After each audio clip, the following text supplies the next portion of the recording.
These marginalized people have been driven further and further into the wilderness by modernization with its many needs and demands.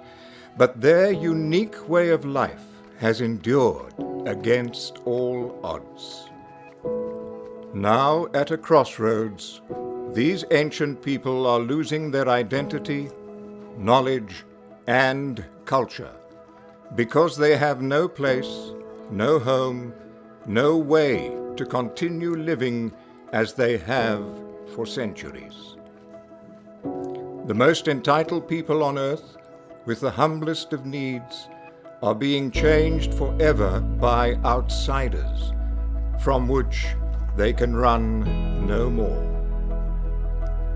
Follow these amazing guides into this place of extreme solitude and mystery and discover how much there is to learn in a seemingly inhospitable wilderness. These guides have managed to preserve their culture and age-old survival skills, which will be shared in the hopes to protect this important heritage. Spending time with the Bushmen is a profound educational and spiritual experience.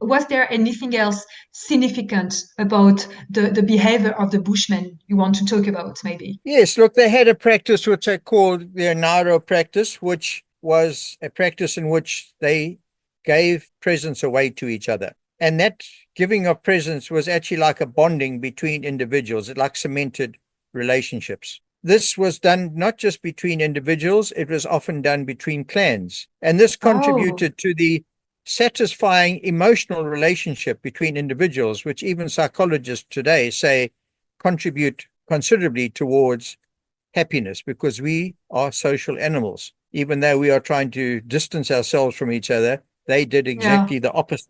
In terms of their behavior, there was never any wars between Bushmen. No warfare whatsoever, because what is there to fight about?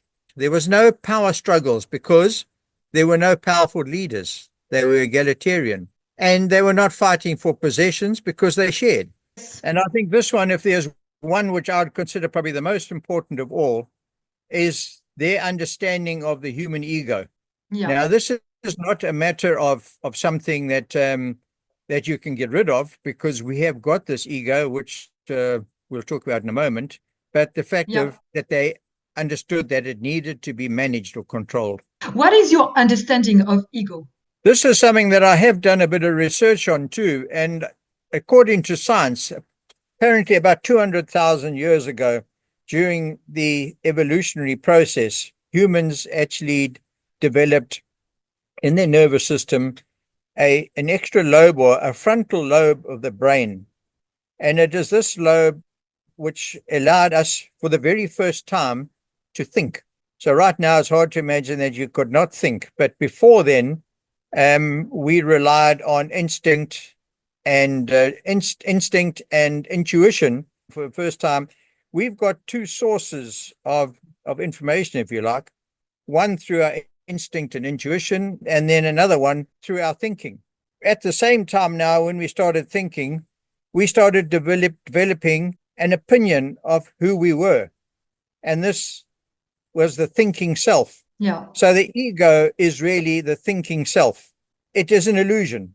It is something which we have created ourselves, and there's no connection to reality, but can be influenced by circumstances, so that a person's ego can be boosted or suppressed, and it can make a person feel inferior or superior. Power and money, as we can see today on the news every day, has caused inflated egos, which are proving to be very dangerous to the future of humanity. Clive, how did the Bushmen control the ego? Because it's so hard to control it. Even if they seem perfect, it's hard. So this is very interesting. So in their culture, the Bushmen do not practice praise. Okay. There's no praise, there's no worship of other people. In fact, the word thank you hardly even exists because they don't want to cause any separation of people and create individualism.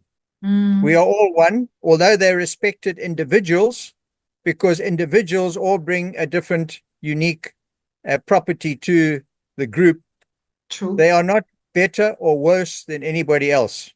When I look at our modern society, especially the Western world, and now you tell me that the gap is huge. Like from like the product of the modern world, to me, it sounds like they are perfect.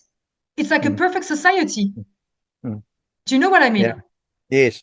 I don't think the word human and perfect actually can be mentioned together. We have our faults. To me, it was most I important agree. is how they managed those faults. So they did have Yeah. friction in the group, but there were ways of actually managing it and limiting it, and actually suppressing ego is a way that they limited. So even though they played games, you didn't try and find a winner, because they would say to me, what are you trying to do? Are you trying to find one winner, or you're trying to create many losers? They say, we don't understand what you are trying to do. Clive, Yes. I get it. But, you know, even though there were no reason to fight for or to show someone as a hero or some others as losers and stuff, I get that.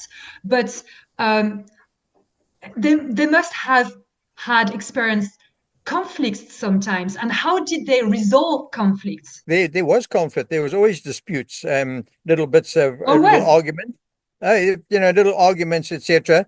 But they had a Okay. way of dealing with that. Didn't last long. They seemed to just blow over, and they'd have a little shouting match, and it'll be gone.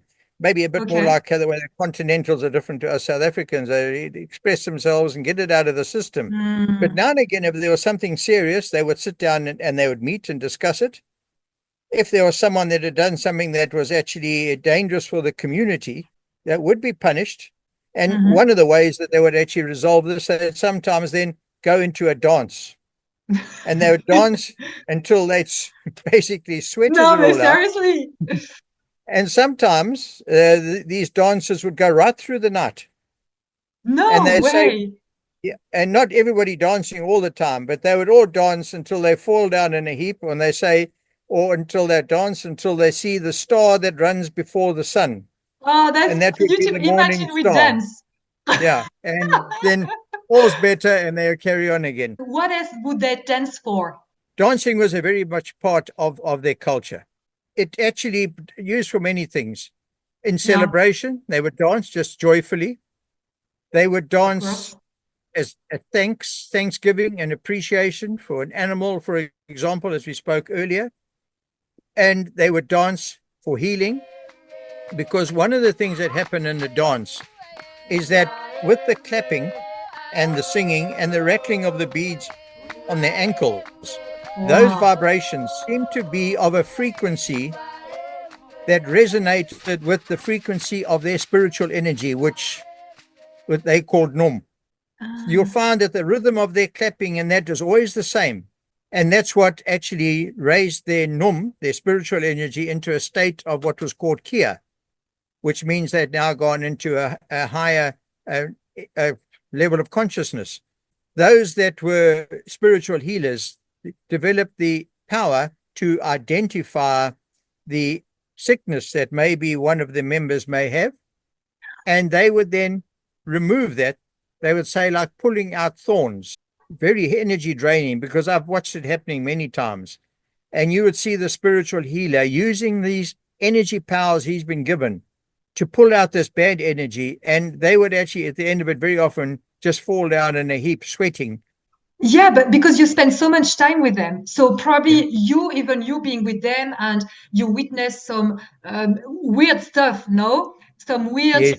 I don't know, situations, spiritual or paranormal situations, no? Yes, correct. I can give you an example of a story. There was a friend that we have that lives in Botswana, a lady, And she actually was instrumental in helping me find some of the Bushmen because she knew they had the contacts. When I first started working in the Bushmen, she, like many others, couldn't understand why I was so obsessed by the Bushmen. Until I said to her one day, come and spend a few days with us and see for yourself, which she did. Okay. At the end of those few days, you could see her mind had changed considerably as well. It had become quite life-changing for her. But at the end of that experience, she went back to where she lived in Maun. The farm was about 300 kilometers from Maun. I drove all the way back to South Africa, and then the Bushmen went back to where they lived, at their resettlement camp, and that was probably about another 400 kilometers in an opposite direction. A couple of weeks after this, she went back to the farm for me, actually, to find out from the farmer what arrangement we could make to bring guests to the farm. When she got there, she decided she wanted to go out to where we'd camped with the Bushmen and to the home, the Bushman home that they'd constructed while we were there. Mm-hmm. She got to this point late afternoon. When she got out of her car, she heard Bushmen singing, like wafting on the breeze. She couldn't understand this because the Bushmen weren't there anymore. And she sat down on the ground for a bit and thought, no, what's going on here now? Because this singing kept on going and coming back. She called out to Tika and actually wondered, are they listening? Where are they? She thought it's getting late now. She's got to get up and go. And she passed out. She actually fainted. When she came around, she was very disorientated and couldn't find Oh her my. vehicle. So she started walking and found a vehicle track and started walking along this vehicle track. Luckily, the farmer was driving in the opposite direction. He had his lights on and it was nearly dark. Now we're talking about a place where there's all sorts of wild animals. So this farmer stops and picks her up and says, what are you doing here? Are you crazy? And she said, I don't know how to explain what happened. So anyway, he took her back to her car and she drove back to the farmhouse thinking she's going to have to go and see a doctor. But the next my day she was gosh. fine and nothing wrong. So she didn't do that. But a couple of weeks later, she then went to see the Bushmen once again on my behalf to negotiate the next trip with them. At the end of their meeting, she then said to the translator, won't you ask the Bushman elders there, particularly a guy called Kara, Mm. can he explain what happened? We heard you calling and we watched you. And Kara explained to her exactly what she did over the half an hour that she was there in detail. She says it was such an emotional experience for her. She couldn't believe what was going on. He looked at her and he said, also, you must come and dance with us because there's things you've got to learn to forget. And I think it related to the fact that her husband had committed suicide many years before. Oh my. Yeah. He said to her, you've also got back problems that we need to fix. And she'd fallen off a horse. There's one example, and I could tell you more to show you that there's something I've got goosebumps. very special going on that we do not understand because we do not have that spiritual connectivity anymore. It is either gone or it's been suppressed. It's So, powerful. yes, And Clive, can you tell us more about the healing dance? Because you mentioned the healing dance many times. And what is it all about? Can you explain, please? the healing dance, initially I thought it was actually specifically to heal an individual. But I found out later that this was a ritual. There were certain things that would cause them to suddenly start dancing. What they are, I don't know. It is something spontaneous. I've heard them go into dance at 2 o'clock in the morning. It is aimed at actually holistic physical well-being, emotional well-being or psychological, and spiritual well-being, is to actually focus on keeping those intact. It was also done preventatively. It wasn't done after damage was caused. They kept on doing this on a regular basis as a ritual. Have you already physically danced with them? Did you Yes, do that? yes. My dancing's not too good. It's not something worth watching. No, but But how did you feel? How did you feel I afterwards? know the energies that are involved in a dance are something that are beyond description. It's something that we don't experience in our lives, that no matter how inebriated you might be at the local dance, it's not going to match the kind of depth of the energy that you feel in a dance. And it's not always the same. Some are more powerful than others. It is for community well-being, which the dance itself is actually serving to reinforce. And it's to Wow. remember the connection that you've got with Mother Nature. Like with everything you say now, I want to know, like, what do they think of us? What do they think about the modern world, the Western society, about us now? What do they think? Tell me the truth. Wow. Well, you know, to get this out of them, because I've said before, they're very humble, but they sometimes call us, some of them refer to us as the people who walk on their heads, which means that we do everything upside down. So if you take those most important things for them in their lives that they considered essential for survival, almost every Yeah. one of them, we have done the opposite. They believe that we are spiritual beings. We believe that we live in a material world and are material beings, and we concentrate on the material things. They suppress ego, we boost ego. Anybody that has a good game or a good dance or a good song or whatever it might be, next thing he comes over all the social media, whatever media it is, or what a hero this person is. We just want to hero worship, exactly the opposite. They had the egalitarian social structures. We are hierarchical and patriarchal and have this top-down approach. They believed in necessities only. We have an economic system which is actually based on consumerism to satisfy this capitalist system that we live with. They also focused on we, us, ours. In other words, being a community where we are now all about I and me and mine. They believe Myself. that they are part of nature, where we believe that we are separate from nature. We have dominion over nature. And they lived according to a truth through intuition. They kept that spiritual connection alive to actually be connected with the truth, where we live in a world of intellect, which is secondhand information and fake news. When I listen to you, it's beautiful, but at the same time, I'm very anxious and it stresses me a lot. And I'm wondering if there is any hope for humanity, because it looks we seem very completely disconnected and going nowhere. You know? Charline, the big question, and I guess it's that if I believed that there was no hope, I wouldn't even bother to be telling you the story about the Bushmen. Good news. So I think there is some hope embedded in this, as hopeless as things may seem, because I think the Bushmen provide proof, living evidence, that we are not born anthropocentric, in other words, human-centered. We are living in a world that is converting us and conditioning us to behave the way we are. I don't think we believe behaving the way humans are meant to behave, and it's a choice. We can do it. The Bushmen did it. So if we can understand that, maybe we can also do that. And you know, the way we're living at the moment is we are living a lie which is not sustainable. So our true world has been replaced by an artificial world led by disconnected individuals who have no connection with the truth at all. So yes, those things do make us, or should make us, wake up. If people can see to understand that this is what is happening. But right. Is there a way forward? Is there a solution? A huge question. I think that we need to try and get our young people to start seeing the truth and understanding and opening our eyes. Are your eyes nicely open?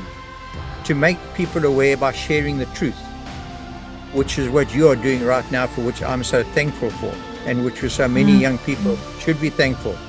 And I think that is why they are the ones that you should be targeting to do this. And I am actually wanting to get more young people involved through actually involving themselves in this experience through a program which I've called the CAST program, which is Cultural and Spiritual Transformation. And we're going to go home as ambassadors and share this kind of thinking with the young people. Do a U-turn from the direction in which he's going, not just a crossroads. We need to do a U-turn. Not to go back and live in the bush, but to try and apply those principles that are so important, and to perhaps try and figure out what humans can actually do, contribute to to this planet. Sorry, I'm so mesmerized in a way, because I have all these ideas in my head, and when I listen to you, it actually does give hope for humanity and motivation to spread the truth. And I will always remember that, because sometimes when we exchange messages together, often you say, Charline, just calm down and it's okay and blah blah blah. And I'm like, yeah, but you need to do that and that and that. And I'm like, yeah, but you know, Clive, and sometimes I'm in trance, I'm crying or angry, and you're more experienced, you're more calm. And I'm like, yeah, but listen, Clive, like, I don't understand why some people, they don't want to see the truth. And you're like, Charline, the truth will never be popular anyway, but we can still fight to share it the best we can, and just to find the right target, in a way, the young generation, the young people, to have a total immersion, as you said, with the CAS program. You talk about that since now 2 years almost, and the idea is indeed to bring some people, ideally from different countries, not a big group, but like a dozen of people, of young individuals, coming with you, us, I don't know if I'm here, but and to the Kalahari in Botswana, and to understand, to feel, especially to feel, and then to come back home and to say, listen, first, to spread the word with the family, the friends, the relatives, and then to use the tools, the technology, to spread even more massively. I totally agree with you. And so let's see where we go from here. I'm full of hope that we are going to start getting this message through to as many young people as possible. They need to hear it. And also, Clive, I just wanted to say thank you so much, because you talk about the Bushmen. To me, you're a Bushman because you're very humble. And every time I say, no, but look, it's good. Oh, but no, it's nothing. I'm just sharing. No. The work you do with your conferences, you're one of the only intermediaries with the Bushmen, and you speak their voice.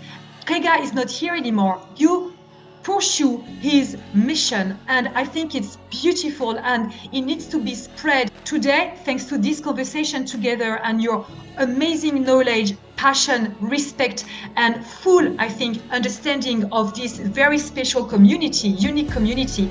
I really hope people now listening to us are going to spread the word, to spread truth, to start searching for the Bushmen online on internet, maybe to come to Botswana, to visit you, to call you, and so you can go all together. And right here, what we are talking about is not it's not me, it's not you, it's a collaboration. It's us with the Bushmen doing it together.